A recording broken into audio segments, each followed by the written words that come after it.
বাংলাদেশের লক্ষ কোটি প্রবাসী রেমিটেন্স যোদ্ধাদেরকে, যারা বাংলাদেশের অর্থনীতির মেরুদণ্ডকে সোজা রেখেছে, যাদের রেমিটেন্স যুদ্ধে ফ্যাসিবাদী সরকারের অর্থনীতির ভিত ধসে পড়েছিল। সুতরাং আবার তাদেরকে আমি আহ্বান জানাতে চাই, বাংলাদেশের প্রবাসীরা যারা যেখানে আছেন, আপনারা রেমিটেন্স পাঠিয়ে আমার দেশের নতুন সরকারকে সহযোগিতা করুন। দেশের অর্থনীতি পুনর্গঠনে আপনারা ভূমিকা পালন করবেন।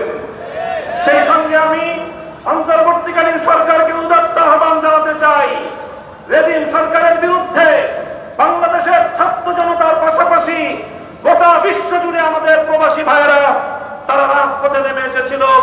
আন্দোলন সংগ্রাম করতে গিয়ে স্থানীয় রাষ্ট্রের আইন শৃঙ্খলা পরিপন্থী কাজ হয়ে যাওয়ায় তারা অনেকেই বন্দী জীবন যাপন করছে।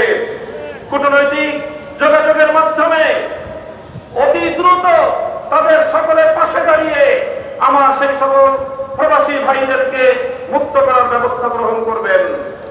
বৈষম্য বিরোধী আন্দোলনের প্রধান বৈশিষ্ট্য ছিল অভূতপূর্ব ঐক্য।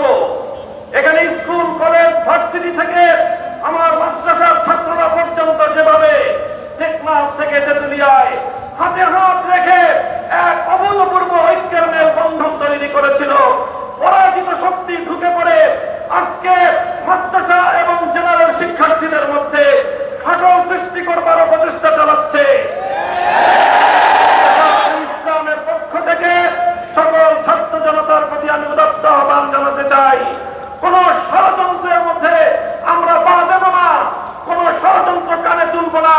আমাদের এই ঐক্যকে অটুট রাখতে হবে। আমাদের মঞ্জিল এখনো বহুদূর।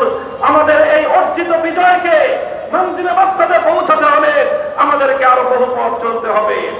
আমি অন্তর্বর্তীকালীন সরকারকে উদাত্ত আহ্বান জানাবো, রাজনৈতিক দলগুলোর সঙ্গে সমন্বয় করে প্রয়োজনীয় রাষ্ট্র সংস্কারের কাজ সেরেই জাতীয় নির্বাচনের অঙ্গীকার জাতির সামনে আপনারা ব্যক্ত করবেন এবং সেই অঙ্গীকার পালনে আপনারা দায়িত্বপূর্ণ ভূমিকা পালন করে চলবেন।